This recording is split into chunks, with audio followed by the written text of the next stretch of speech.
This week on Raceweek Illustrated Garage Talk, we review the JEGS 50 from Gresham Motorsports Park, we look at NASCAR Sprint Cup action from Charlotte, and we visit with young gun Chase Elliott. All of that coming up next here on Raceweek Illustrated Garage Talk.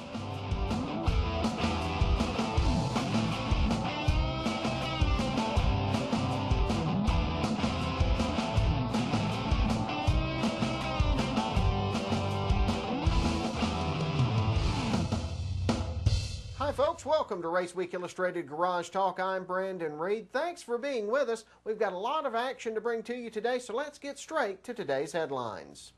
Michael Lance tops pro late model action at Gresham Motorsports Park. Clint Bowyer finds his way to Sprint Cup victory lane at Charlotte Motor Speedway. Clint Cat Daddy Smith proves to be the man to beat at Dixie Speedway, and Ross Kenseth scores the victory in the All-American 400 at Nashville. For more on these and other stories, visit us online at raceweekillustrated.com. Our lead story, Gresham Motorsports Park in Jefferson, Georgia wrapped up their 2012 season Saturday night with the JEGS 50. For fans in the stands and drivers behind the wheel, it proved to be a competitive side-by-side event for the pro late model finale.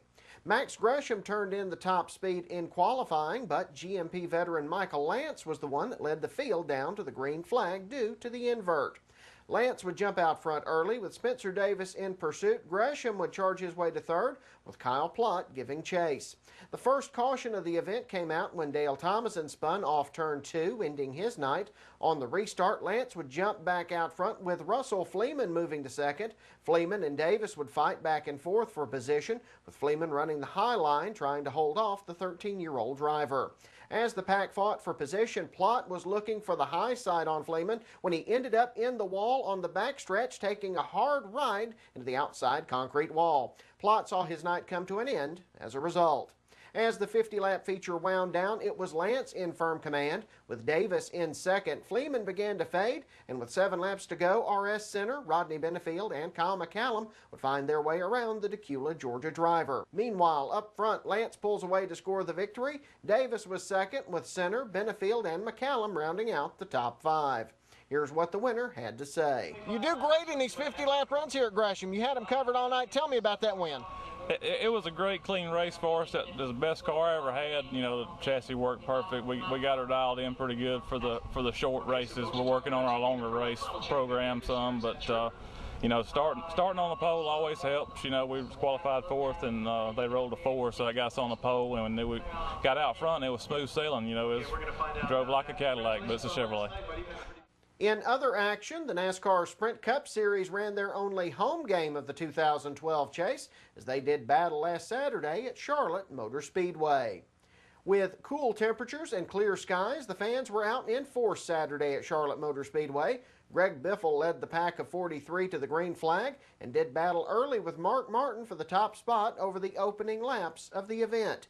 Chase contender Matt Kenseth, fresh off his win at Talladega, went around off turn 4 with a cut left rear tire. He was able to continue, but it was not his night. By the end of the race, he had pulled himself up to just a 14th place finish. Restarts can be tricky at Charlotte, as evidenced when David Reagan went around after contact with Jeff Burton, who had been tipped himself by another car in the pack. Both were able to drive away, but Reagan had some damage. Both drivers would finish deep in the pack. Lap 276, Brad Keselowski runs out of fuel. That would drop the points leader back in the field. Keselowski would only make it back up to 11th, 1 lap down by the end.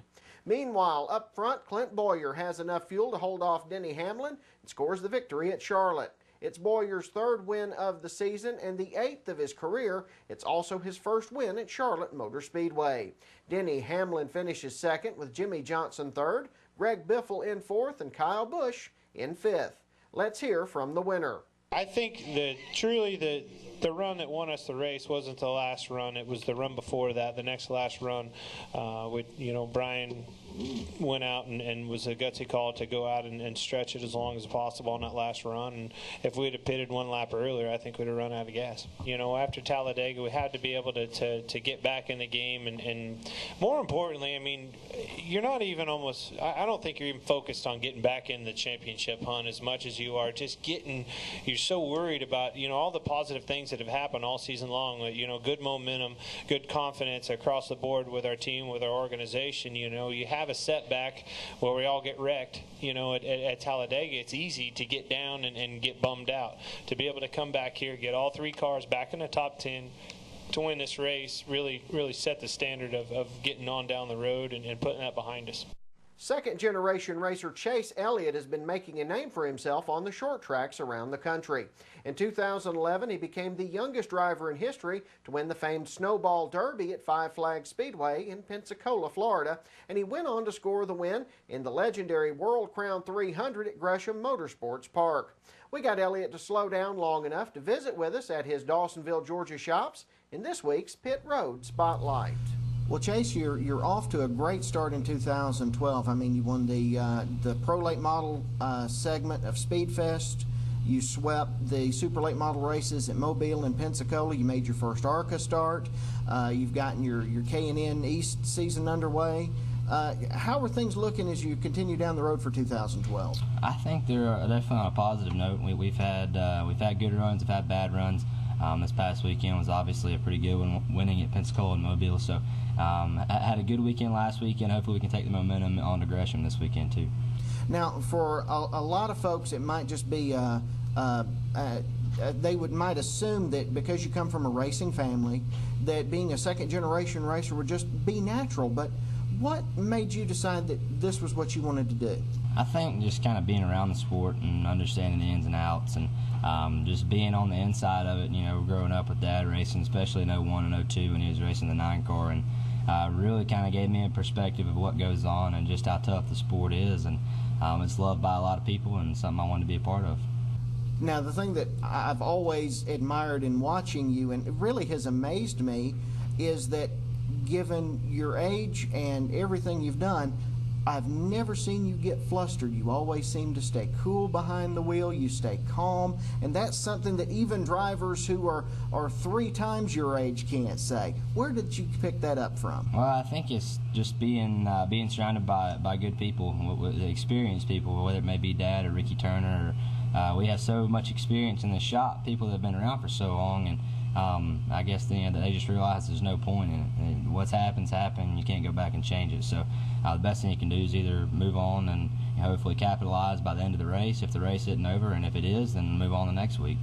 Time for some short track action now. After a year's absence from the short track scene, the legendary All-American 400 made its return Saturday night at the Nashville Fairground Speedway in Nashville, Tennessee. With rain in the area closing in fast, Kyle Busch charged his way through the field, with second-generation racer Ross Kenseth giving chase, along with Sonoa, Georgia's Bubba Pollard. Busch would charge into the lead on lap 180, and as the field reached lap 194, the rain began to fall, bringing out the caution. Officials allowed the field to go under green-yellow conditions to get to halfway, then went back racing. 2 laps later, Busch spins and hits the wall after apparently hitting a damp area on the track, ending his night. Kenseth inherited the lead and barely held off Pollard as the rains returned for good on lap 220, handing Kenseth the victory. Pollard was second with DJ Shaw third, Johnny Clark finished fourth, and Daniel Hemrick came home in fifth. On to some dirt track action now. Tony Knowles passed Tyler Millwood on lap 15, then moved away to score his 4th Super Late Model victory of 2012 at Dixie Speedway in Woodstock, Georgia. Millwood finished second with Ronnie Johnson in third, Ivan Lloyd in fourth, and Frank Ingram in fifth. Other winners on the night included Cass Fowler in limited late models, Phil Coltrane in crate late models, Kent Atkins in Super Bombers, Justin Shipley in Econo Bombers, J.J. Garrett in Pony Stocks, Joe Trantham in Cruisers, and J.H. Ingram in the Demolition Derby. Up to Rome Speedway now in Rome, Georgia, where Cat Daddy Clint Smith won the rain-shortened Rome Boss 50-lap super late model feature on Sunday. Smith was leading on a restart when the rains came just after lap 27. The rain set in, and that was all Smith needed for the victory. Ivan and Lloyd finished second with Derek Ellis in third, Dale Thurman in fourth, and Jason Hyatt in fifth. Other winners on the night included Jake Harrell in limited late models, Willie Winsome in super bombers, Chris Blaylock in economy bombers, and Shannon Etheridge in pony stocks. Both the crate late models and the cruiser features were rained out. Up to Hartwell Speedway in Hartwell, Georgia now, where Brandon Cornbread Haley battled side-by-side with Bubba Hog Rocket Russell in the limited late model feature. Haley would come away with the win and did a victory dance on the roof of his car in victory lane in front of the cheering crowd. Russell held on for second with Shane Yarborough in third, Jim Monken in fourth, and Anthony Kraft in fifth. Other winners included Frankie Beard in Fast Track Late Models, Chris Cape in Modified Street, Otis Fleeman in Stock V8, Chris Wilson in Stock 4-cylinders, Adam Partain in Young Guns, and Stephen Powell in Up Fronts. Down to East Bay Raceway Park in Tampa, Florida now, where Jackie Nosbis Jr. made his way around Roger Krause on lap 13 of the 30-lap late model feature and drove away for the victory. Dave Schmaus finished second with Krause in third, Maverick Varnador in fourth, and Josh Peacock in fifth. Other winners on the night included Jamie Franklin in Old Time Mods, Marco Rees in V8 Warriors, and John Moore in 4-cylinder bombers. That's going to do it for us this week here on Raceweek Illustrated Garage Talk. We'll be back with you next week with the latest news from around the world of motorsports. Remember, for the latest information and news, visit us online at raceweekillustratedgaragetalkdemo. Until next week, I'm Brandon Reed. This is Raceweek Illustrated Garage Talk, and we'll see you at the races.